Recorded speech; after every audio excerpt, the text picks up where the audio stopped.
Hai teman-teman, di sini kami dari kelompok ke-6 akan memberikan penjelasan tentang terapi komplementer yoga. Nah, yang pertama yang akan saya bahas yaitu pengertian yoga. Menurut Bowlby 2007 dalam Sari et al. 2017, yoga merupakan suatu teknik untuk mengenal dirinya lebih dalam, sehingga dapat menganalisis lebih lanjut tentang pikiran dan tindakan yang sudah dilakukan. Nah, latihan ini dilakukan melalui sikap tubuh atau asana, pernafasan atau pranayama, dan teknik relaksasi sehingga mengembangkan kecerdasan intuisi alamiah dan membantu pikiran agar dapat terpusat dan pada akhirnya dapat membuat perubahan berupa ketenangan pikiran dan terpusatnya perhatian. Kemudian menurut Sari dan Neti 2018, senam yoga merupakan suatu bentuk latihan yang mengkombinasikan antara teknik bernafas, relaksasi, meditasi, dan peregangan.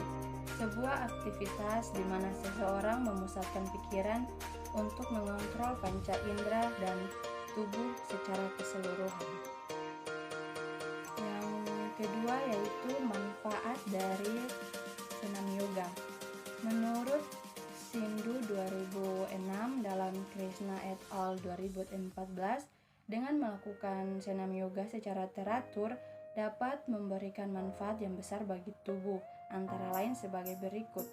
Yang pertama yaitu meningkatkan kualitas tidur. Yang kedua, meningkatkan fungsi kerja dari hormonal dalam tubuh. Yang ketiga, meningkatkan sirkulasi darah ke otak dan seluruh tubuh. Yang keempat, membentuk postur tubuh yang lebih tegap serta otot yang lebih lentur dan kuat. Yang berikut, meningkatkan kapasitas paru-paru saat bernafas, membuang racun dalam tubuh, meremajakan sel-sel tubuh dan memperlambat proses penuaan, memurnikan saraf pusat yang terdapat di tulang punggung, menurunkan ketegangan tubuh, pikiran, mental, serta membuatnya lebih kuat saat menghadapi stres, memberikan kesempatan untuk merasakan relaksasi yang mendalam, meningkatkan kesadaran terhadap lingkungan, dan yang terakhir yaitu meningkatkan rasa percaya diri dan kemampuan untuk berpikir positif. Baik Ibu, di saat ini saya akan menjelaskan terkait indikasi dan kontraindikasi dari terapi yoga. Yang perlu kita ketahui bersama bahwa indikasi dan kontraindikasi yoga menurut Krismina et al. 2014. Jadi yang pertama di saat ini saya akan bahas terkait indikasi. Indikasi ini merupakan suatu kondisi yang bisa dilakukan dengan terapi yoga. Yang pertama yaitu low back pain, kemudian yang kedua cemas, yang ketiga stres, yang keempat nyeri haid, yang kelima tekanan darah tinggi, yang keenam gangguan kualitas tidur. Yang berikut kontraindikasi.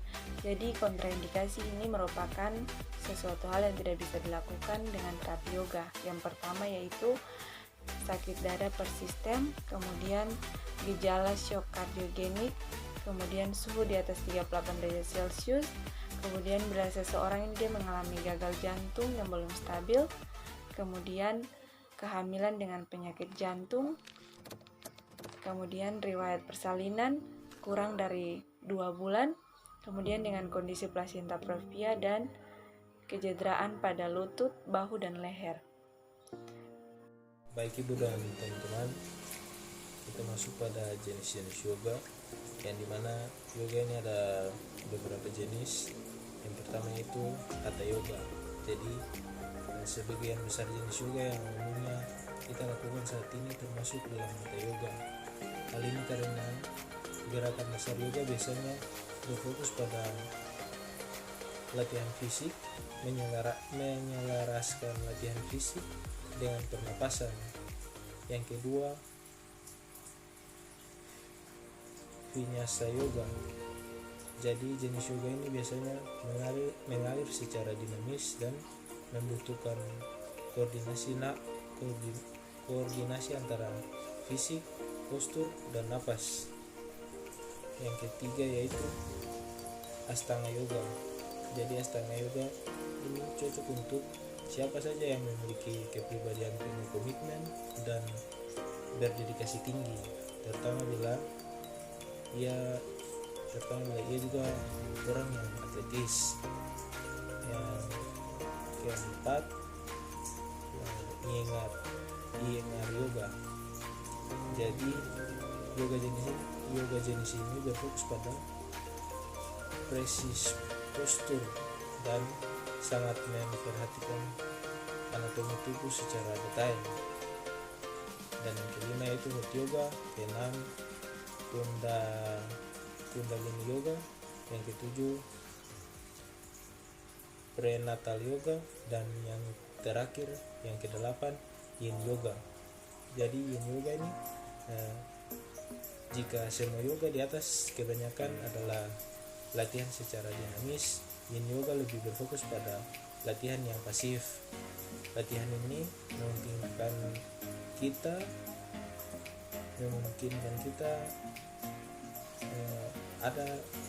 berada di satu pose dalam durasi sekitar 5-3 menit dengan berbagai pose seperti posisi duduk, gentle twist, dan atau berbaring.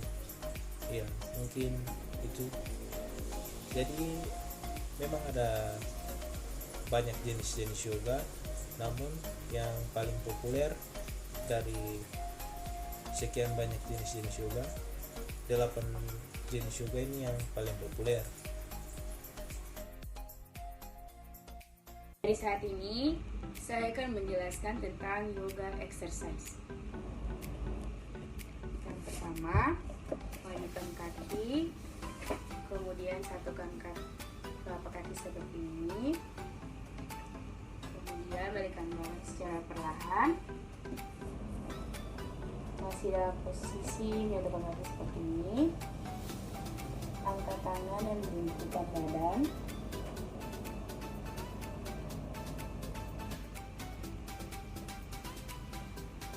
Satu, dua, tiga, empat,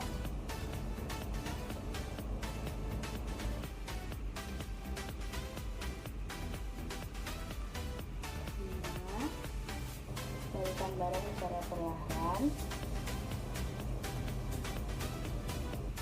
Kemudian gerakan yang kedua, pegang ujung jari kaki, gerakan kaki sampai paha dalam rasa pegal.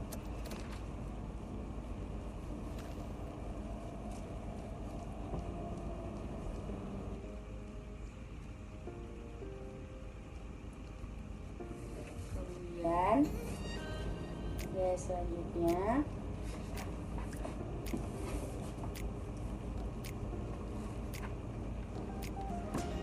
pegang ujung jari kaki,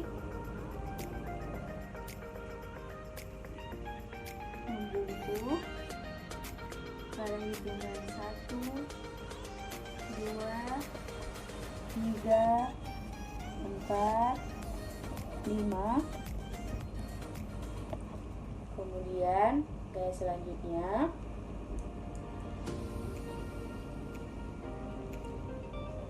sarung badan ke bagian kanan secara perlahan,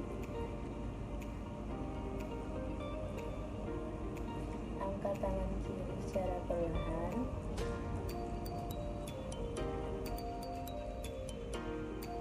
tatap atas tangan,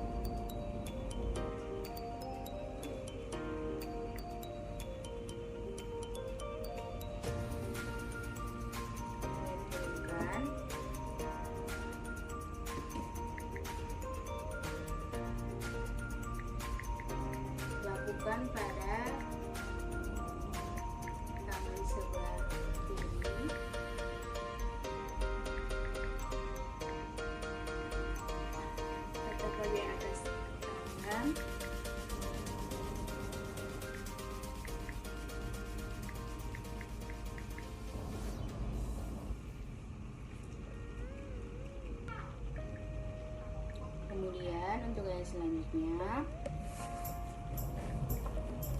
letakkan telapak kaki berhadapan seperti ini, tekuk bagian lutut, kemudian bungkukkan badan,